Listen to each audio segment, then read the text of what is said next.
Next video के साथ।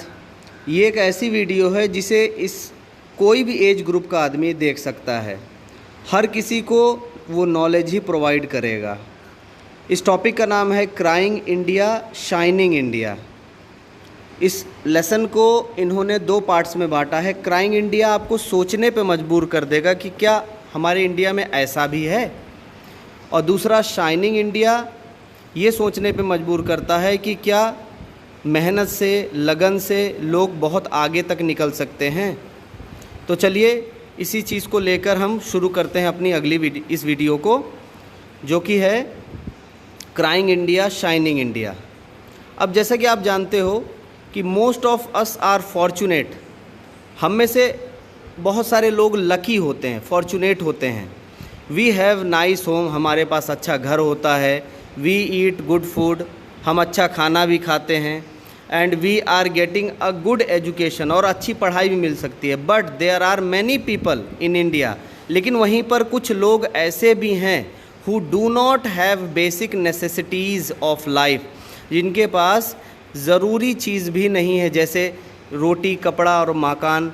ये बेसिक चीज़ मानी जाती है। फूड हो गया, वाटर हो गया, टॉयलेट हो गया, सेफ़ होम हो गया, ये बहुत लोगों के पास आज भी नहीं है। Through the photographs and informations of these pages you will C both. तो आप आगे देखोगे कि क्राइंग इंडिया क्या है, शाइनिंग इंडिया क्या है। तो पहला देके चलते हैं। क्राइंग इंडिया का पहला है कि इसमें एक जानकारी दी गई है, जितने भी हैं पॉइंट्स इन्होंने एक एक जानकारी दी है कि ये क्राइंग इंडिया। इसमें क्राइंग इंडिया का मतलब ये नहीं कि रोता हुआ इंडिया। क्राइंग इंडिया का मतलब है कि एक ऐसी चीज़ जो आपको सोचने पे मजबूर कर दे। लिखा है पहला, दो it is illegal in India to get children below the age of 14 to work, more than 1 crore of them are being used as a part of child labour.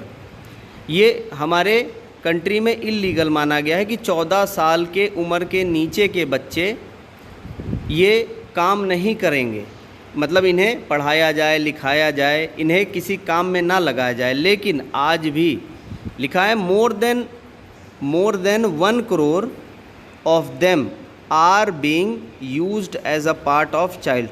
इस 1 करोड़ से ज़्यादा बच्चे आज काम कर रहे हैं। Many of them are forced to work in the factories and bricks kilns under terrible condition for long hours for मर्ज वेजेस।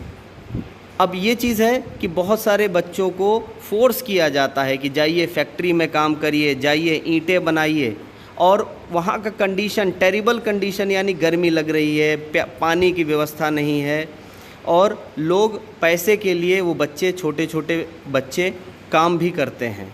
तो ये सोचने वाली बात है कि आज भी जो कि गवर्नमेंट ने रूल बना दिया है कि 14 साल के नीचे के बच्चों से यानी चाइल्ड लेबरिंग ना कराया जाए, लेकिन फिर भी लोग कराते हैं।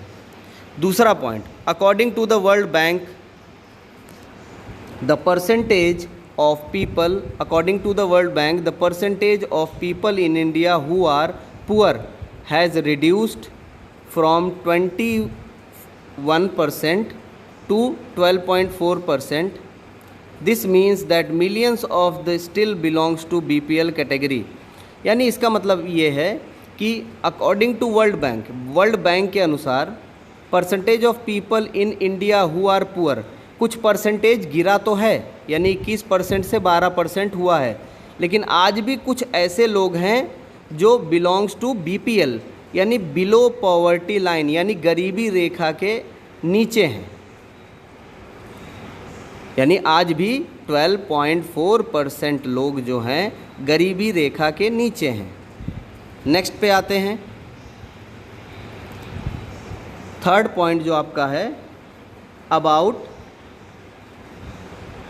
18% of Indian who lives in cities live in slums. Slums area यानी झुग्गी झोपड़ी, आपने सुना होगा। झुग्गी झोपड़ी या ऐसे जगह लोग रहते हैं जहाँ पर रहने का बहुत अच्छा खाने पीने से लेकर किसी चीज़ की व्यवस्था बहुत अच्छी नहीं होती। झोपड़पट्टियों में लोग रहने वाले को स्लम्स कहते हैं। यानी after about 18% of Indian who lives in cities slums में रहते हैं। 1/3 of these household lacks basic amenities, और इसमें से 1/3 यानी 1/3 लोगों को आज भी बेसिक अम्यूनिटीज़ यानी ज़रूरी चीज़ें नहीं मिलती हैं। They do not even have toilet, उनके घरों में टॉयलेट भी नहीं है। The best example can be seen in Dharavi in Mumbai, और सबसे अच्छा एग्ज़ाम्पल अगर आप देखना चाहें तो मुंबई में एक धारावी जगह है, वहाँ पर आप ज़्यादा ये स्लम्स एरिया देखेंगे जहाँ पर लोगों को खाने पीने की भी व्यवस्था बहुत अच्छी नहीं है, टॉयलेट की भी व्यवस्था अच्छी नहीं है। तो ये सब क्या है? ये क्राइंग इंडिया है, यानी सोचने पे मजबूर करता है कि इंडिया की ये कंडीशन है। 4th point, the brave young, आप फोटो में देख रहे होंगे इस बच्चे को, बहादुर बच्चे को। अब ये क्या हो रहा है? The brave young man in the picture risk his own life to save a fawn during a flood. आप इसमें देख रहे हो कि एक बच्चा जो अपनी लाइफ को खतरे में डालकर एक फॉन के बच्चे को यानी हिरन के बच्चे को बचाता है। In India flood occurs more often, यानी अक्सर फ्लड आता रहता है। जैसे इस समय करंट में बिहार के साइड में फ्लड आया हुआ है, काफ़ी जान माल का भी नुकसान हुआ है, काफ़ी फसल लोगों की बर्बाद हो गई है। तो इंडिया में फ्लड ऑलमोस्ट आता रहता है। In India flood occurs more often than all other natural disaster put together, यानी बाकी और नेचुरल डिज़ास्टर यानी कि प्राकृतिक आपदा, यानी जैसे सूखा हो गया, आंधी तूफान आ गया, ये सब प्राकृतिक चीज़ें हैं, उसमें सबसे ज़्यादा फ्लड आपको देखने को मिलता है इंडिया में। द वर्स्ट अफेक्टेड स्टेट, और सबसे ज़्यादा अफेक्ट होने वाले जो स्टेट्स हैं, राज्य हैं, वो हैं उड़ीसा, आंध्र प्रदेश, बिहार, केरला, ये ज़्यादा इफ़ेक्ट होते हैं। अगला पॉइंट देखते हैं, 5th point, many people suffers a great deal and even commit suicide after their workplace shut down. Companies, factories, jute mills और teas gardens, यानी बहुत सारे लोग इंडिया में ये भी कंडीशन चलता है कि बेचारे वो काम करते रहते हैं, अचानक उनकी कंपनियां अगर किसी कारण से बंद हो जाती है तो वो आत्महत्या भी कर लेते हैं। चाहे वो छोटी छोटी कंपनियां हों, फैक्ट्रीज़ हों, जूट मिल्स हों, टी के गार्डन्स हों, उसमें काम कर रहे हैं और किसी कारण से अगर उन्हें वो काम नहीं मिलता या काम से निकाल दिया जाता है कि आपने 1 महीने काम किया, अब जाइए, हमारे पास लेबर की ज़्यादा ज़रूरत नहीं है, तो वो अब उनको ये लगता है कि अब हमारे पास खाने के लिए क्या होगा, हमारी नौकरियां छूट गई, तो वो सुसाइड भी कमिट कर लेते हैं। In recent years many people have even died due to malnutrition, और कुछ सालों में ये मैल न्यूट्रिशन यानी अगर किसी को खाने पीने को नहीं मिलेगा तो उसके शरीर को पोषक तत्व नहीं मिलते, और जब पोषक तत्व नहीं मिलते तो वो व्यक्ति कमज़ोर होता चला जाता है। उसी को कहते हैं मैल न्यूट्रिशन, यानी अगर किसी को सही टाइम से खाने पीने को ना मिले तो वो उसकी बॉडी कमज़ोर होती जाती है, यानी हम कहेंगे कि वो मैल न्यूट्रिशन से मर गया। और ये चीज़ in recent years many people have even died due to malnutrition in tea gardens of north Bengal. और आज इस समय देखा जाए तो कई लोग टी गार्डन में सिर्फ मैल न्यूट्रिशन से इसलिए मर गए क्योंकि उनकी नौकरियां छूट गई थी और उन्हें खाने को नहीं मिला। इसमें भी आपको चाइल्ड लेबर के बारे में पता चलेगा कि कौन से ऐसे स्टेट हैं जहां पर आज भी बहुत सारे बच्चे, छोटे छोटे 14 साल के कम उम्र के बच्चे भी काम कर रहे हैं। तो पहला है Sivakasi in the state of Tamil Nadu. Over 9,500 factories here produce almost all the fireworks used in India, यानी कि जितने भी पटाखे यहाँ इंडिया में बनते हैं या इंडिया में पहुँचाए जाते हैं वो सब इसी जगह पर बनाए जाते हैं। लगभग 9,500 फैक्ट्रियाँ पटाखों की हैं। अब आगे देखिए इन्फॉर्मेशन इसके बारे में क्या लिखा है। The industry employs about 1,50,000 people many of them are children.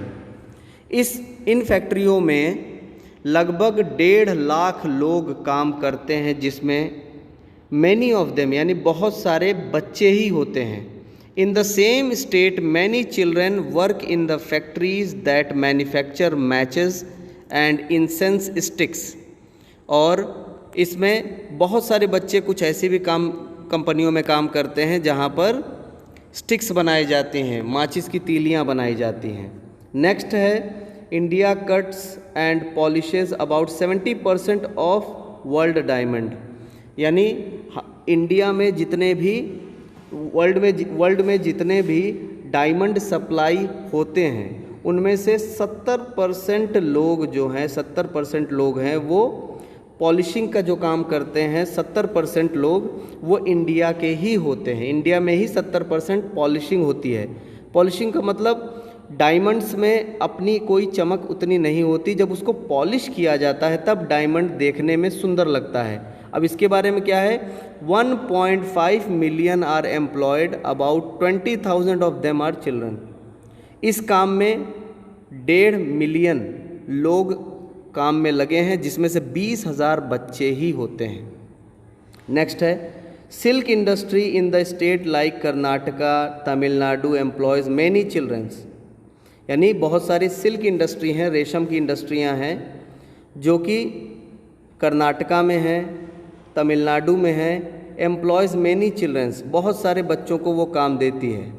Page them a little as 15 a day, और उन्हें इतना कम पैसा देती है 15 रुपये एक दिन में। The children as young as 5 years old work for up to 12 hours a day. यानी बच्चे जो कि 5 साल के हैं या 5 साल से थोड़े से 6 साल 7 साल हुए, 5 years ओल्ड वर्क, ये 12 घंटे काम करते हैं एक दिन में, और उसका उन्हें कितना, सिर्फ 15 रुपये मिलता है। 6 to 7 days अ वीक, और 6 से 7 दिन, यानी किसी किसी को एक दिन की छुट्टी और किसी किसी को एक दिन की भी छुट्टी नहीं मिलती है। They have to dip their hands in scalding water to palpate examine the cocoon, और गर्म पानी में वो हाथ भी डालना पड़ता है, जिससे कि उन्हें एग्जामिन कर सके, पता लगा सके कि भाई कुकून में से रेशम निकल रहा है कि नहीं। नेक्स्ट है across Uttar Pradesh about 20% of the Indian handmade carpets involves child labour.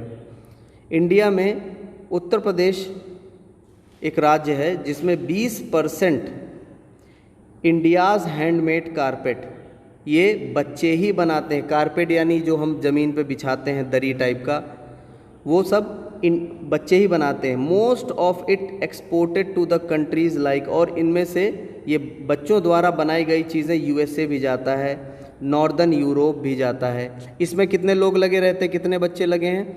Children as young as 10 are made to work more than 12 hours a day. यानी इसमें जो लोग लगे रहते हैं, बच्चे जो 10 साल या 10 साल से ऊपर हों, वो लगे रहते हैं और उन्हें 12-12 घंटे काम करना पड़ता है। सोचने वाली बात है कि हम कहते हैं कि चाइल्ड लेबरिंग नहीं है, बाल श्रम नहीं, बच्चों से मजदूरी नहीं कराई जाती, लेकिन आप देखिए बच्चों से मजदूरी कराई जा रही है। नेक्स्ट है despite laws enacted in 1952 prohibition employment of the people under the age of 18 in mines, child labor is still being used in primitive coal mines in the northeast state of Meghalaya. अब इसमें एक law बनाया गया था सरकार द्वारा, जो 1952 में बनाया गया था, और इस लॉ में ये बताया गया था कि जो भी बच्चे हैं वो 18 साल के उम्र के नीचे के बच्चों को माइंस में यानी खदानों में काम करने के लिए, कोल निकालने के लिए नहीं लगाया जाएगा, लेकिन आज भी लगाया जाता है, जो कि इल्लीगल है, जो कि गवर्नमेंट द्वारा मना है। उसके बाद Impulse and NGO reported that एक एनजीओ है नॉन गवर्नमेंट ऑर्गेनाइजेशन, जिसने रिपोर्ट किया, जिसने एक जानकारी दी कि 70,000 children were working as bonded labourers on the mines in the Jaintia Hills. यानी बहुत सारे बच्चे हैं, 70,000 के करीब बच्चे हैं जिनको बॉन्ड बना के, जैसे बॉन्ड का मतलब ये होता है कि आपसे उन्होंने साइन करवा लिया कि भाई आप 2 साल मेरे पास ही रहोगे, मेरे खदान में काम करोगे और आप कहीं नहीं जाओगे। उसे कहते हैं बॉन्डिंग, यानी लिखवा कर सिग्नेचर करा लेना। तो उसे बॉन्ड करा labourers in the mines in Jaintia hills. They were mostly from Bangladesh and Nepal. उसमें से ज़्यादातर लोग बांग्लादेश और नेपाल के होते हैं। तो ये आप देखिए, इसी को कहते हैं क्राइंग इंडिया।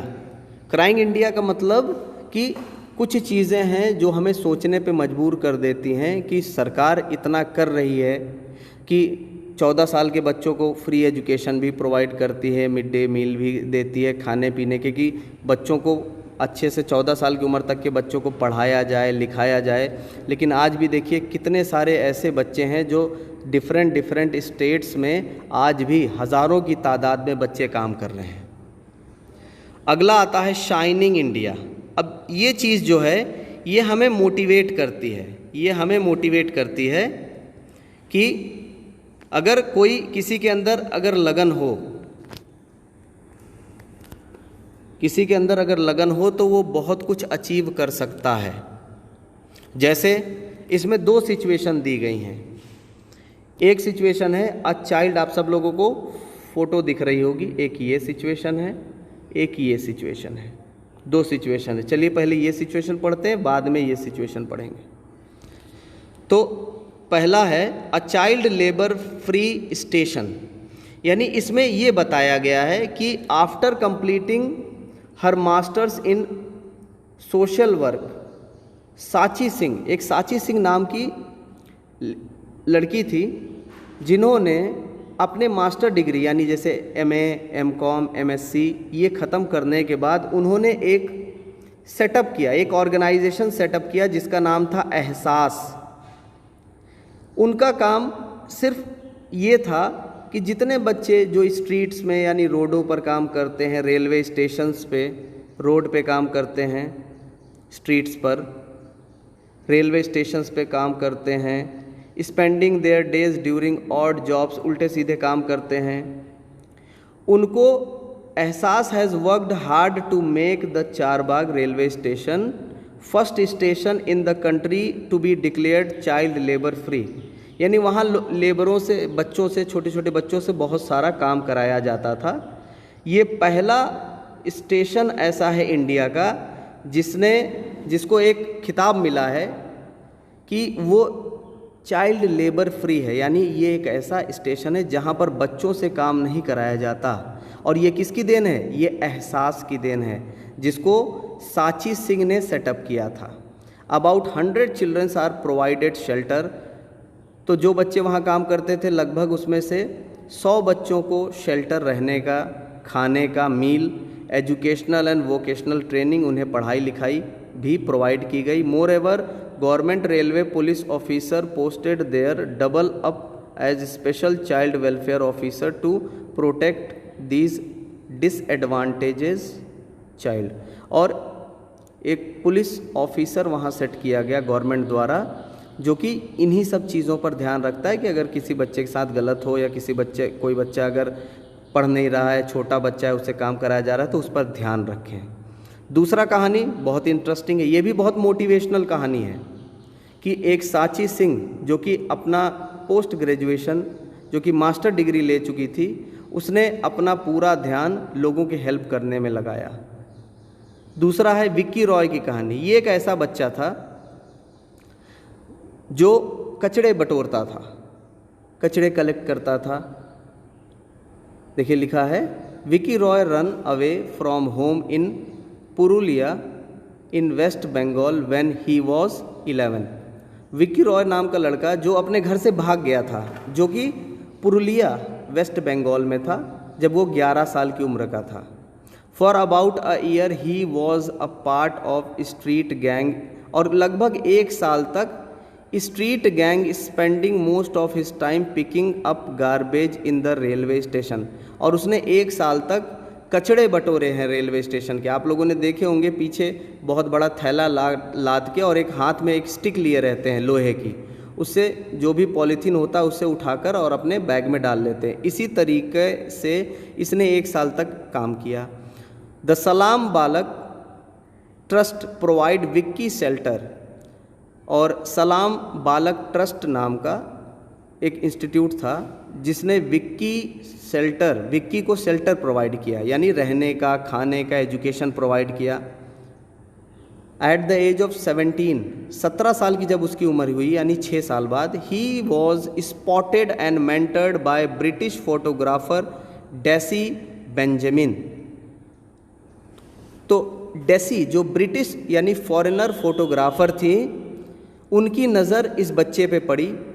2 years लेटर, 2 साल बाद, he debuted with his exhibition Street Dreams which took him to the other parts of India. और उसी के 2 साल बाद ही डेब्यूटेड, यानी वो सबसे पहला अपीयर हुआ एक एग्जीबिशन में। डेब्यूट मतलब होता है जो सबसे पहली बार दिखाई दे। तो उस कचड़े बटोरने वाले बच्चा आज सबके नज़र में जब आया तो वो एक एग्जीबिशन, एक स्ट्रीट, मतलब उसका एक सपना था, एग्जीबिशन करने लगा। वो एग्जीबिशन में आया, मतलब इतना अच्छा वो फोटोग्राफर बन चुका था और उसकी वजह से वो इंडिया, लंदन तक टूर करके आ गया। The accomplished photographer returned to India. He now wants to provide opportunity to the child who have a little hope in life. और उसके बाद जब वो फॉरेन कंट्री से आया तो उसके मन में एक ही सपना था कि अगर कोई बच्चे के दिल में अगर कुछ अच्छा है तो वो उस बच्चे की मदद करेगा, उसे और आगे बढ़ने में मदद करेगा। तो आप शाइनिंग इंडिया में ये देख सकते हो कि कोई भी बच्चा अगर उसके मन में इच्छाएं हैं आगे बढ़ने की तो उसे कोई रोक नहीं सकता है, वो आगे ही बढ़ता रहेगा। तो ये आपको क्राइंग इंडिया, शाइनिंग इंडिया समझ में आ गया होगा।